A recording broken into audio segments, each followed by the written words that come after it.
keseimbangan tubuh secara utuh. Ya, ada keseimbangan lahir dan batin gitu ya. Jadi bahwa tadi antara jiwa, pemikiran yang tenang dengan perasaan yang tenang, ditambah dengan dibantu dengan nutrisi yang datang dari luar, meningkatkan imunitas tubuh. Sehingga dengan sendirinya seperti tadi, orang yang terpapar COVID dengan kondisi jiwanya yang diperbaiki, tetap tenang, tetap sehat, psikologinya dibenahi, ya akan tubuhnya memperbaiki secara sendiri gitu ya. Jadi saya sendiri sangat sering berhadapan dengan pengalaman-pengalaman seperti itu. Di antaranya kemarin sore ada salah seorang dosen UMP di mana 1 minggu yang lalu menelpon, di mana dia mengeluhkan sakit pinggang. Jadi karena hanya melalui telepon dan dia cuma bertanya tentang obat, saya sakit pinggang ya, jadi apa obatnya kira-kira. Saya menunjukkan salah satu jenis tanaman, tapi dia melanjutkan bagusnya nanti minggu depan saya akan pulang kampung dan jadi kemarin sore sempat ketemu. Jadi dia bercerita bahwa keluhan di pinggang sehingga dia tidak begitu leluasa untuk bergerak karena merasakan sakit yang luar biasa ketika akan membungkuk. Jadi belum sempat membungkuk sudah merasakan sakit. Jadi saya hanya menanggapinya dengan senyuman-senyuman kecil. Kemudian saya memegang jari kelingking kakinya sebelah kiri. Dan dia walaupun dengan pegangan sedikit, tapi dia menjerit kesakitan yang luar biasa, katanya seperti itu. Kemudian saya jelaskan, biasanya kalau jari kelingking sakit saya pegang, biasanya persoalannya masalah perasaan, dimana orang-orangnya lebih apa istilah sekarang baper ya, gitu. Terlalu bawa perasaan. Karena saya berbicara seperti itu, tahu-tahu dia mencurahkan berbagai persoalan, curhat, menangis gitu kan, menangis dan menjelaskan persoalan-persoalannya sambil bercucuran air mata. Jadi sambil mendengar, kemudian setelah ia selesai menyampaikan unek-uneknya, berbagai persoalannya, kemudian saya sedikit memberi pandangan bahwa intinya itulah kehidupan yang dengan berbagai romantika, dengan berbagai persoalan. Intinya jangan pernah kita menyalahkan keadaan, tapi yang salah adalah bagaimana kita menyikapi keadaan dan menyikapi persoalan. Ketika kita mampu berbuat ikhlas, sabar menghadapi kenyataan dengan tetap berbuat yang terbaik, maka itulah rahasia kesehatan.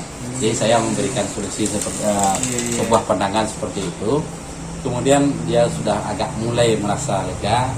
Di singkat cerita, sebelum saya pergi beberapa saat setelah itu, saya coba mempraktekkan menyuruh dia membungkuk.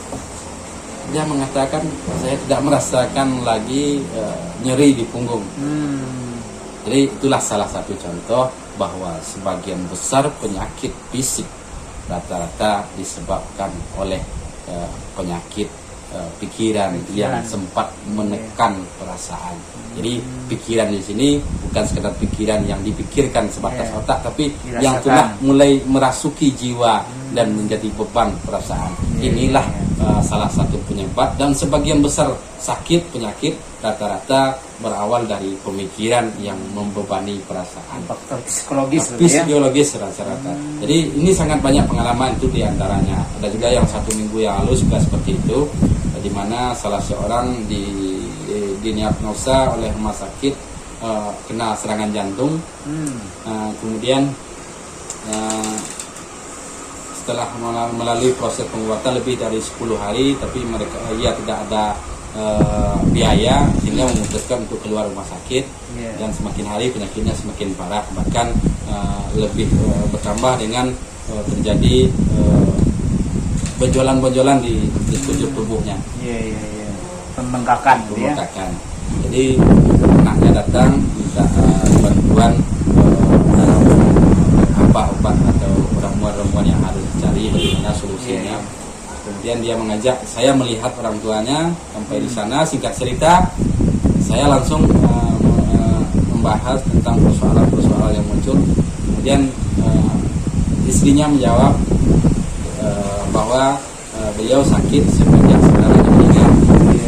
Nah, kemudian setelah saya menemukan persoalan bahwa korban pidananya karena saudaranya meninggal yang lalu dibawa ke pengadilan, sehingga inilah yang jadi persoalan awal sehingga berlarut-larut hingga gangguan atau tekanan jiwa bisa mengganggu kestabilan cara kerja sistem organ, mekanisme organ di dalamnya. Jadi ketika goncang, kestabilan terganggu, maka sistem atau kerja organ ini akan terganggu dan lebih fokus di mana titik persoalannya. Jadi imunitas tubuh lebih ke sana sehingga organ-organ yang lain yang seharusnya juga diperbaiki, imun tadi akan kehilangan kemampuan untuk memperbaiki sistem yang lain. Jadi salah satu konsep di dalam pengobatan yang dikembangkan dari peradaban ketimuran adalah masalah kejiwaan atau psikologinya. Jadi masalah mental. Jadi rata-rata kenapa masalah mental? Sebab dalam pemahaman budaya ketimuran yang manusia hakikatnya adalah akal pikiran yang mengontrol seluruh anggota tubuh dan memelihara cara kerja sistem organ maupun sistem saraf yang menjadi ikatan seluruh atau menghubungkan seluruh organ dan anggota tubuh. Jadi itulah salah satunya di samping menggunakan tanaman-tanaman obat, hewan, terapi pijat, bahkan ada yang lebih mistis di mana pengobatan menggunakan media lain. Umpamanya orang patah yang dipijit atau yang diurut hanyalah seekor ayam, tapi gitu. orang yang kesakitan menderita yang kesakitan. Jadi sakitnya dipindahkan ke ayam gitu ya. Bisa jadi seperti itu. Gitu. Ada juga yang hanya memakai sehelai rumput. Jadi ada yang itu lebih kepada kebatinan itu ya, ya. Seperti pembahasan kita pada video-video sebelumnya, jadi segala sesuatu itu perlu kita pahami lebih dalam sehingga bisa memahami apa esensi yang sesungguhnya.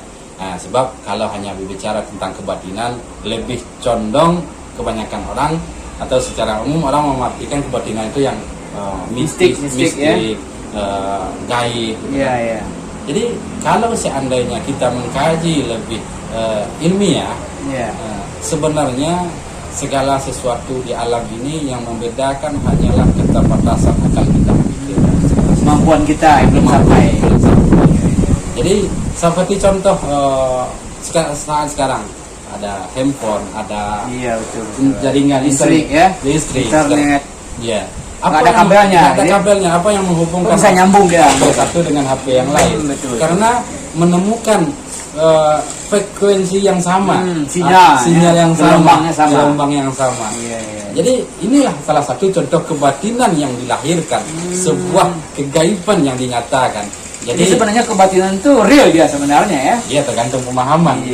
Karena kita nggak paham disebutnya kebatinan. Mungkin ini juga handphone, ini listrik, ini semua itu juga kebatinan sebenarnya karena nggak kelihatan jadi mistis gitu ya.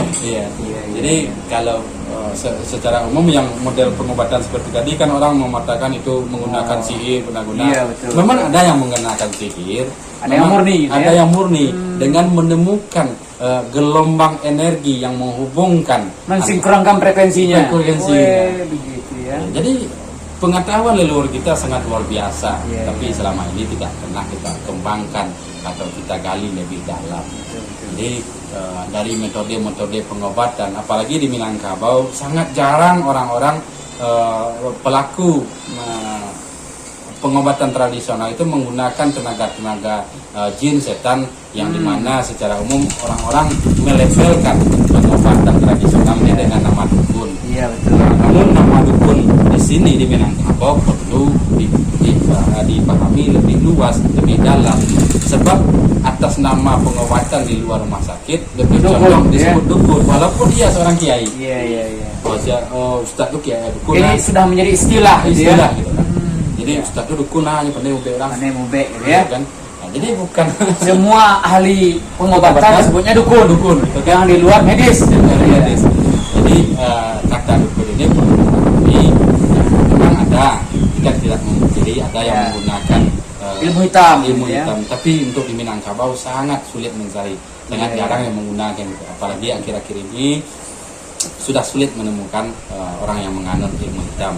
Tapi kebanyakan memahami atau mengembangkan atau memiliki dasar pengetahuan dari kajian tasawuf.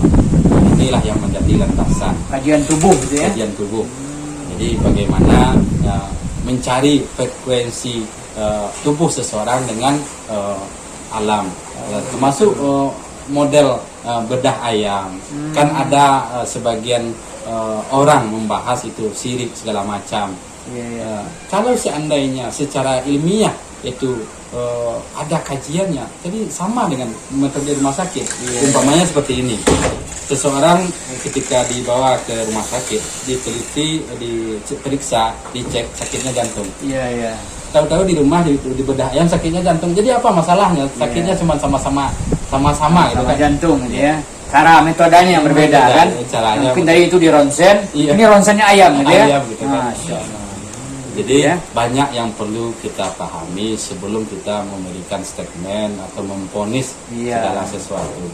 Apalagi kehidupan ini penuh dengan data, penuh dengan pengetahuan. Bahkan Allah mengatakan ilmu Allah itu sangat luas. Untuk jadikan ranting kayu menjadi pena dan Iya. air laut menjadi tinta, ditambah sebanyak itu lagi, maka belum Habis cukup itu ya. untuk menuliskan ilmu Allah.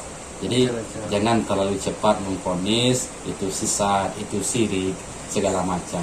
Yang perlu kita pahami dalam konteks syirik adalah masalah akidah, Iya, masalah keyakinan kepada Allah. Kalau orang lain telah mempercayai 100% si anu hebatnya segala macam, itu memang telah syirik. Tapi kalau metode wadah atau hal-hal yang adat atau kebudayaan mungkin perlu dipahami lebih dalam, jangan terlalu cepat harmonis. Termasuk masalah dukun tadi, Iya, iya. di mana Nabi mengatakan barang siapa yang mendatangi dukun maka akan tertolak amalnya selama 40 hari. Cuman kata dukun yang Dukun yang dimaksud- mana dulu ini? Iya, itu yang harus dipahami. Itu mungkin ahli sihir, tukang tenung dan sebagainya. Iya. Iya. Ini pun orang tukang ngobat orang, yang bagian untuk penyembuhan juga disamakan istilah dukun di sini dengan oleh Nabi. Iya. Jadi perlu dipahami sebab seperti tadi, bahkan seorang alim yang biasa orang meminta doa kepadanya Iya. juga lebih lebar sebagai dukun gitu. Iya, iya. Nah, itu Ustaz kita gitu ya. Iya, iya. Iya. Ya. Jadi perlu dipahami. Iya. Jadi kadang kita kan